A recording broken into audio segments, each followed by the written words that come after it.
ಕನ್ನಡ ನಾಡಿನ ಸಮಸ್ತ ಜನತೆಗೆ ಎಲ್ಲರಿಗೂ ಕೂಡ ನನ್ನ ನಮಸ್ಕಾರಗಳು.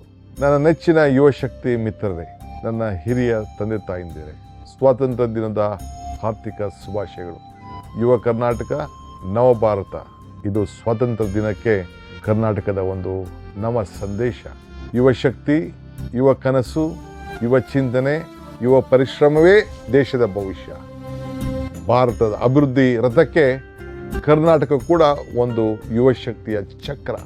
ತಾವೆಲ್ಲರೂ ಕೂಡ ಕರ್ನಾಟಕ ಪ್ರತಿಭೆಗಳ ತವರೂರಿನ ಪ್ರತಿನಿಧಿಗಳು. ಕರ್ನಾಟಕದ ಸಾಧನೆಯೇ ಭಾರತದ ಸಾಧನೆ. ಕರ್ನಾಟಕ ಪ್ರಪಂಚದ ದೃಷ್ಟಿಕೋನ ಎಂಬುದನ್ನು ನಾವು ಯಾರು ಕೂಡ ಮರೀಲಿಕ್ಕೆ ಸಾಧ್ಯ ಇಲ್ಲ. ಬೆಂಗಳೂರಿನ ಮೂಲಕ ಭಾರತವನ್ನು ಇಡೀ ವಿಶ್ವ ನೋಡ್ತಾ ಇದೆ. ಇವತ್ತು ಕರ್ನಾಟಕದ ಹೊಸ ಸರ್ಕಾರ 16 ಕಾರ್ಯಕ್ರಮವನ್ನು ಹಮ್ಮಿಕೊಂಡಿದ್ದೇವೆ. ಈ ಕಾರ್ಯಕ್ರಮಗಳ ಪೈಕಿ ತೇಗದ ಸಿರಿ ಎಂಬ ಹೊಸ ಯೋಜನೆಯನ್ನು 10 ಕೋಟಿ ತೇಗದ ಗಿಡಗಳನ್ನು ನೆಟ್ಟಿ ಬೆಳೆಸುವ ಕಾರ್ಯಕ್ರಮವನ್ನು ಕನ್ನಡ ನಾಡಿನಲ್ಲಿ ಹಸಿರು ಕ್ರಾಂತಿಗೆ ಪಣ ತೊಟ್ಟಿದ್ದೇವೆ. ತಾವೆಲ್ಲ ಕೂಡ ಸರ್ಕಾರಿ ಜಮೀನನ್ನು ಪಾಲ್ದಾರಿಕೆಯಲ್ಲಿ ಈ ಕಾರ್ಯಕ್ರಮವನ್ನು ನೀಡಲಿಕ್ಕೆ ಒಂದು ಅವಕಾಶವನ್ನು ಕಲ್ಪಿಸ್ಕೊಡ್ತಾ ಇದ್ದೇವೆ. ನಿಮಗೆ ಅನೇಕ ವಿಚಾರಗಳನ್ನು ಮುಂದಿನ ದಿನದಲ್ಲಿ ತಿಳಿಸ್ತೇವೆ. ಕರ್ನಾಟಕದಲ್ಲಿ ವಿಜ್ಞಾನ, ತಂತ್ರಜ್ಞಾನ, ಹೊಸ ಇತಿಹಾಸ ಬರೆಯುತ್ತಿದೆ. ಈಗಾಗಲೇ ನಾನು ಘೋಷಣೆ ಮಾಡಿರುವಂತೆ ಕರ್ನಾಟಕದಲ್ಲಿ ನಾವು ದೇಶದ ಮೊಟ್ಟ ಮೊದಲೇ ಯೂನಿವರ್ಸಿಟಿಯನ್ನು ಮತ್ತು ಕ್ವಾಂಟಮ್ ಸಿಟಿ ಈಗಾಗಲೇ ಪ್ರಾರಂಭವನ್ನು ಮಾಡಲಿಕ್ಕೆ ಹೊರಟಿದ್ದೇವೆ.